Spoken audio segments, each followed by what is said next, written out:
নমস্কার বন্ধু। আজ আপনাদের সামনে যে বিষয়ের উপর কবিতা উপস্থাপন করতে চলেছি সেই বিষয় বা থিম হলো ভাঙন। কেন এই বিষয়টি বেছে নিয়েছি তা আগে বলা দরকার। আজ 20শে জুলাই। আজকের দিনে 1905 সালে লর্ড কার্জন প্রথম বাংলাকে ভাগ করার কথা ঘোষণা করেন। তারপর তৈরি হয়েছিল অনেক ইতিহাস, তা আমরা প্রায় সকলেই জানি। ভাঙন কিন্তু হয়েছিল, আটকানো যায়নি। তবে কার্যকরী হয়েছিল 1905 সালেরই অক্টোবর মাসে।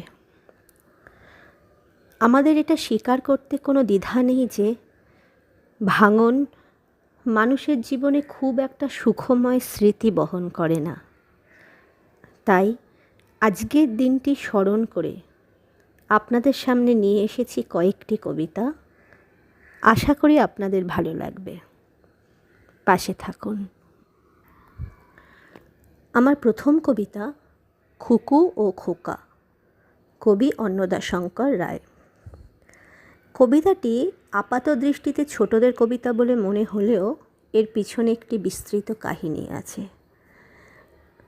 একদা অন্নদাশঙ্কর রায় ইউরোপে বেড়াতে যান, সম্ভবত 1927 থেকে 1929 সালের মধ্যেই হবে।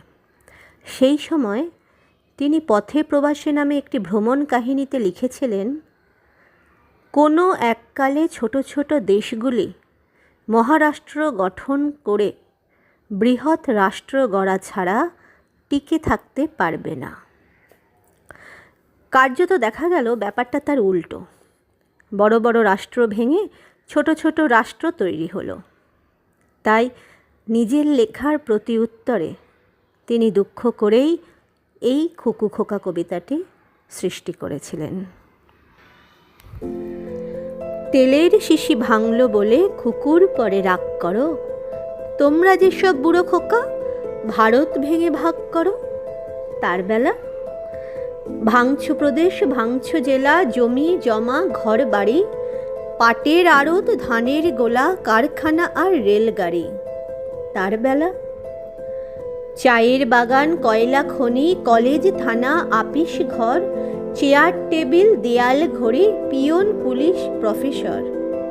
তার বেলা যুদ্ধ জাহাজ, জঙ্গি মোটর, কামান, বিমান, অশ্ব উট, ভাগাভাগির ভাঙা ভাঙির চলছে যেন হরির লুট। তার বেলা তেলের শিশি ভাঙল বলে খুকুর পরে রাগ করো, তোমরা যেসব ধেড়ে খোকা বাংলা ভেঙে ভাগ করো। তার বেলা আসলে আমাদের দেশে প্রবাহমান কাল ধরে যে অবস্থা চলে আসছে তার প্রেক্ষিতে এই কবিতাটি কিছুটা হলেও প্রযোজ্য। হ্যাঁ, ঠিকই 1947 সালের পর আমাদের দেশ না ভাঙলেও প্রতিনিয়ত ভাঙা হচ্ছে অর্থনীতি। কোটি কোটি টাকা নষ্ট করেও রাজনীতিকে প্রশ্রয় দিয়ে চলেছে। আস্থাহীন গণতন্ত্র, মুখ থুবড়ে পড়া শিক্ষা ব্যবস্থা, এই সব কিছু নিয়ে নতুন প্রজন্মের ভবিষ্যৎও প্রায় ভাঙনের পথে। তাই স্বাধীনতার এত বছর পরেও এটা বলতে দ্বিধা নেই যে এখনও এই খুকু খোকা কবিতাটি খুবই প্রাসঙ্গিক। আমার দ্বিতীয় কবিতা শ্রী প্রমোদ বসুর লেখা খুকুর কথা। আসলে এই কবিতাটি প্রমোদ বসু অন্নদাশঙ্কর রায়ের খুকু খোকা কবিতার প্রত্যুত্তরে লিখেছিলেন। ভেঙেছিলুম তেলেরই শিশি, বয়স তখন অল্প যে, অনেক ভাঙার মধ্যে জাগে এখনো সেই গল্প যে। ভাঙল কত নিয়ম রীতি, সমাজ এবং সংসারও, ভারত ভেঙে টুকরো হলো যোগ্যতা নয় সংসারও। ভাঙল দেশের মর্জি মেজাজ, ভাঙল নাকো ঘুমের কাল, তেলের শিশি ভাঙার কথা এখন কেবল অতীতকাল।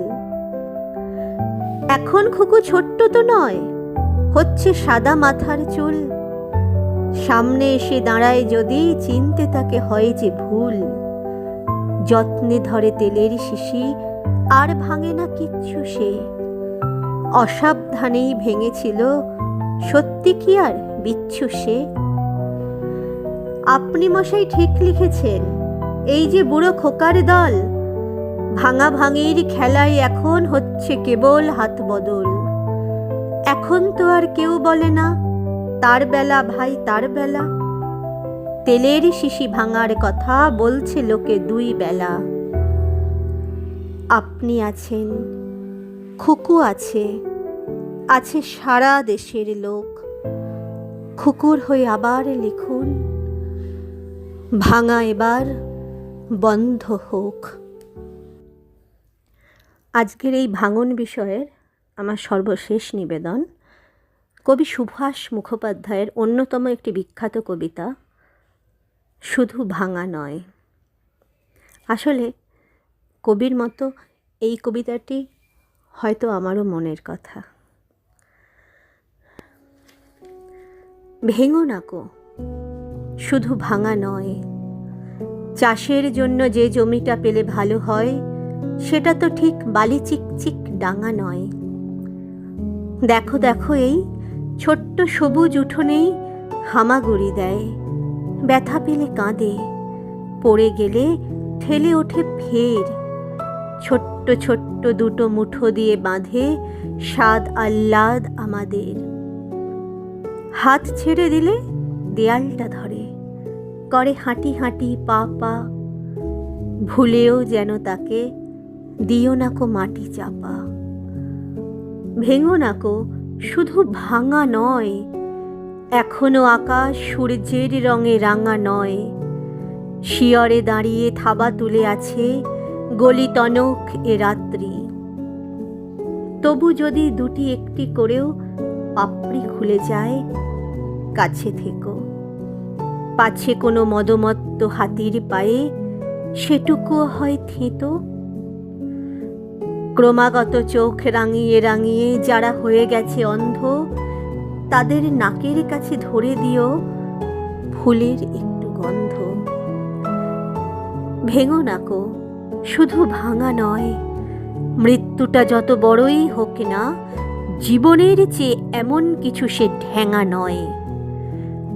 যার লাগে নাকো মিষ্টি মানুষের এই সৃষ্টি, যে বলবে এই পৃথিবীতে আছে এক রং শুধু রক্তের। যত থাক নাম ডাক্তার, যত বড় দল থাকুক অন্ধ ভক্তের, টেকে কিনা টেকে একবার ভালো কবিরাজ ডেকে অচিরে দেখানো দরকার। ভেঙো নাকো, শুধু ভাঙা নয়। মন দাও আজ এর চেয়ে আরো তাজা রঙে এঁকে, দেশ জুড়ে আরো ভালো এক ছবি টাঙানোয়। আসো একটা জীবনকে ঘরে আনা যাক, একটুও যার ভাঙা নয়। ধন্যবাদ।